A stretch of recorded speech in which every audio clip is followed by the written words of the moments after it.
नमस्कार. सर्व कोल्हापूरकरांना माझा नमस्कार. मी डॉक्टर विजय राठोड, जिल्हाधिकारी कोल्हापूर.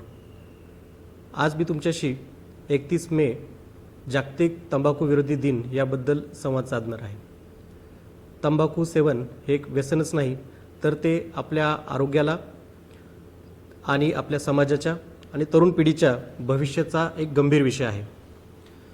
मित्रांनो, आपल्या सगळ्यांना माहीतच आहे, तंबाखू, सिगरेट याच्या सेवनाचे खूप मोठे वाईट परिणाम आपल्या शरीरावर होतात, जसे कर्करोग, हृदयरोग, फुफ्फुसाचे आजार यासारखे गंभीर आजार होतात. आणि आपल्याला माहीतच आहे की या गंभीर आजाराची एकदा लागण झाली तर त्याच्या कुटुंबाच्या आर्थिक किती भुर्दंड त्याच्यावर येतो. आणि जर घरातला कमवता व्यक्ती गेला तर त्याचा जे जाण्याचं दुःख आहे ते आपल्या कुणालाही सांगता येणार नाही, असं दुःख त्यात होतं. यासोबतच मला तुमच्याशी पॅसिव्ह स्मोकिंगबद्दल पण बोलायचं आहे. एखादा व्यक्ती जेव्हा पॅसिव्ह स्मोकिंग करतो तर त्याच्या आजूबाजूच्या लोकांवर त्याचा गंभीर परिणाम होत असतो. यामध्ये मुख्यतः लहान मुलं आणि गरोदर स्त्रिया यांच्या आरोग्यावर त्याचा खूप गंभीर परिणाम होतो आणि ते नाहक त्याचे बळी ठरतात. तंबाखू, सिगरेट याच्या विरुद्ध प्रशासनामार्फत कोटपा कायद्याच्या अंतर्गत खूप मोठ्या प्रमाणात कारवाई केली जाते.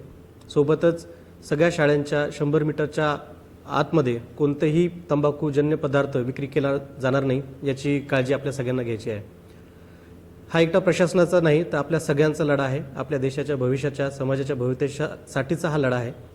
त्यासाठी माझं पालकांना आव्हान आहे, आपल्या मुलांवर लक्ष ठेवा. ते कुठल्याही व्यसनाच्या अधीन गेले नाहीत का ह्याची काळजी घ्या. त्यांना काउन्सिलिंग करा. शिक्षकांना माझं आव्हान आहे की आपली शाळा तंबाखू मुक्त कशी राहील याची सगळ्यांनी आपल्याला काळजी घ्यायची आहे. माझ्या तरुण मित्र आणि मैत्रिणींना मला सांगायचं आहे, व्यसन असणं हे काय कूल नाही आहे. सगळ्यात कूल गोष्ट काय आहे की व्यसन मुक्त होऊन निरोगी राहणं आहे. तर आपण सगळ्यांनी एकत्र येऊया, तंबाखू विरुद्ध लढा देऊया आणि तंबाखू सेवनाशिवाय आपला समाज हा आरोग्यदायी बनवूया. थँक्यू.